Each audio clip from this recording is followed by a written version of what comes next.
Episode 38, 2025. I'm not going to mince words. For the most part, 2025 sucked. Now, you might remember I was talking in one of the earlier videos about refusing to mention a company that had started my IT career. 2025 is the reason. I was unceremoniously made redundant so that they could offshore the team and save money. They literally said that. There was no other pretext. This put me in a cycle of anxiety and insomnia that I still, to this day, and it's been over a year, it's been almost a year and a half since this happened, I still haven't recovered fully from it. Now, that's pretty bad. I did eventually get a job a couple of months after I was made redundant, and they couldn't afford to continue the role, so I lost that job as well.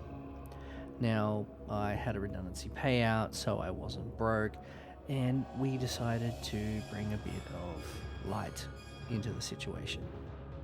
A little bit of light we decided to bring into the darkness we were suffering at the time was Mavis, our little kitty girl. Much as we love Mavis to death for her little cuteness, her little gangs and insanity, when we brought her in, she was the bearer of one bit of bad news and one curse, to be honest. When we first brought her in after a few weeks, Natsu had a strange fainting spell. It turns out that he had heart disease, and we found out because he overexerted himself playing with her, and we then took him to the vet. Thousands of dollars later, we discovered that yes, he has heart disease, but it wasn't severe enough for us to have to do anything about it.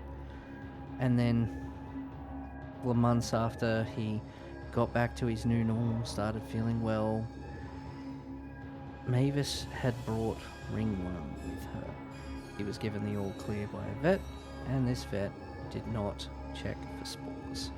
She had old crusty wounds that still had spores, and Natsu got infected with ringworm, and we suspect he might have an autoimmune condition because it took months for him to recover.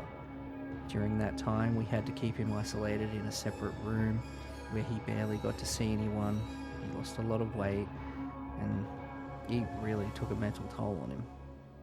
But happy to say right now, he's back to normal, 100% with a little bit of abandonment issues. But enough about the cute kitties, let's talk about the game.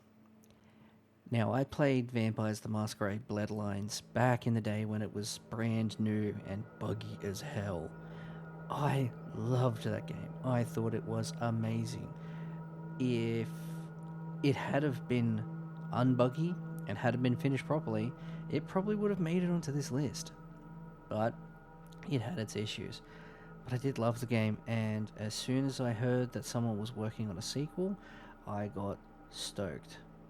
And then that was cancelled because the studio ran out of money or something, and then it was handed to another studio, and up until the year before, in 2024, I thought it was never coming out.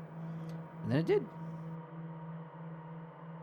Not gonna lie, I was disappointed. The game was decent, the lore was okay, the character was pretty mid, the storyline kind of petered out quite quickly. The combat, it was just a beat 'em up. I was expecting similar combat to the first game, where you were able to use better melee weapons, use better guns, but you just fight and use powers, which it was alright, but it's not what I was expecting. And this is based on World of Darkness, which is an RPG where you get to use weapons and shit. The fact that you can't in this was disappointing.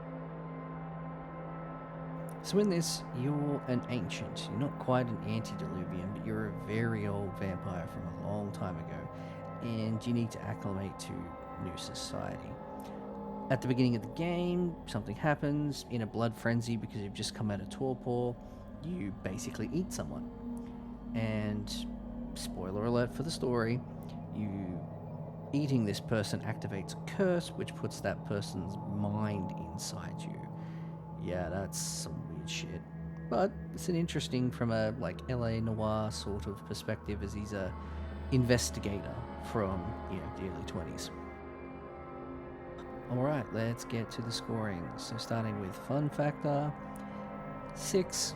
It was fun. It wasn't something I'd do again. It was okay. Graphics, now this is where the game really shined. I'm going to give it a 9. It was a very pretty game. Replayability, 2. I began to start a new gameplay as the opposing gender, and I didn't even get through the intro cinematic.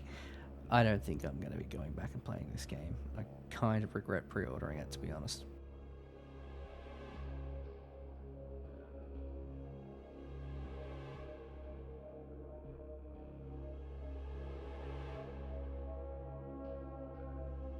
Alright, and now for the honourable mentions of 2025. Now, this year was disappointing, from a pair of disappointing sequels to just prettified remakes of games that are cool, but they're just remakes. Starting with Dawn of War, the Definitive Edition, Doom, the Dark Ages, and Oblivion Remastered. Holy shit. I did it! I've actually caught up. We are now caught up, which means I can go to making these videos once a year. That's kind of weird.